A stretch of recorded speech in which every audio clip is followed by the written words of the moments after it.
Hello, we'll be starting off on our backs to begin and stretch our lower backs. So have your hands out to your sides and take one leg and bring it over to the opposite side.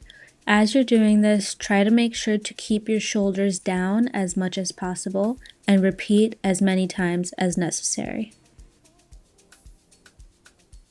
For our next movement, we are going to be on our stomach, so go ahead and lay on your stomach. Similar to the first movement, we want our hands out to our sides and try to reach that foot to the opposite side, making sure to keep your shoulders on the ground as much as possible. Up next, we'll be going into downward dog.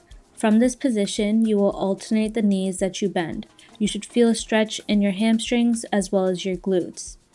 Then, when you're ready, you can extend one leg towards the sky and bring it out in front of you, forming a 90-degree angle. Try to push your working glute downwards to get a stretch in both your hips and your glutes.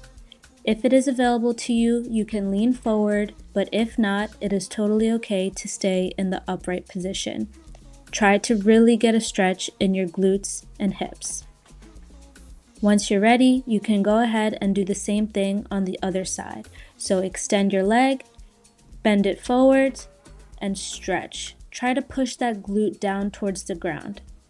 And if it is available to you, you can lean forward, but once again, totally okay to do it completely upright. Make sure to breathe throughout the movement. Next, we'll be stretching our hips by extending our leg laterally. Notice how my foot is planted on the ground. I'm pushing my hips back and thrusting upwards. You should feel this in your inner thighs as well as your glute. When you're ready, go ahead and do the same thing on the other side. Make sure to breathe throughout the entire movement. Our next movement is going to be 90-90s. This is a good exercise to open up your hips. Notice how my body is staying in one position and my legs are moving from side to side, maintaining a 90-degree angle in my legs. If it is available to you, you can thrust upwards and keep your hands off the ground. So you are still performing the 90-90 movement, but you're adding an additional element by thrusting upwards. Next, we will be going into a deep squat. You can hold this position and alternate it with a hinge. So deep squat and hinge.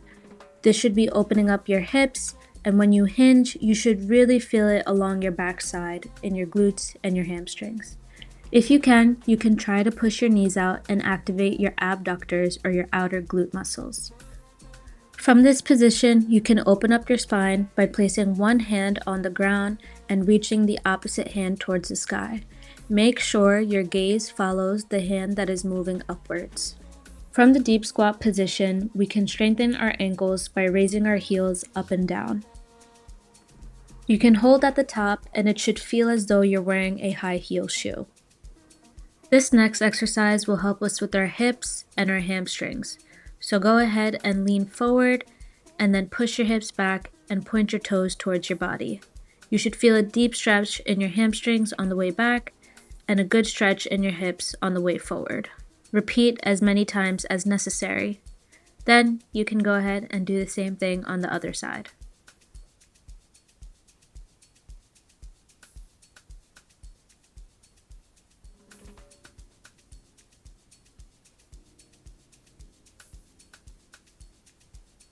For our last movement, we'll be doing a very simple open and close the gate.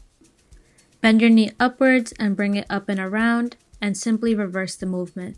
Do it as many times as necessary.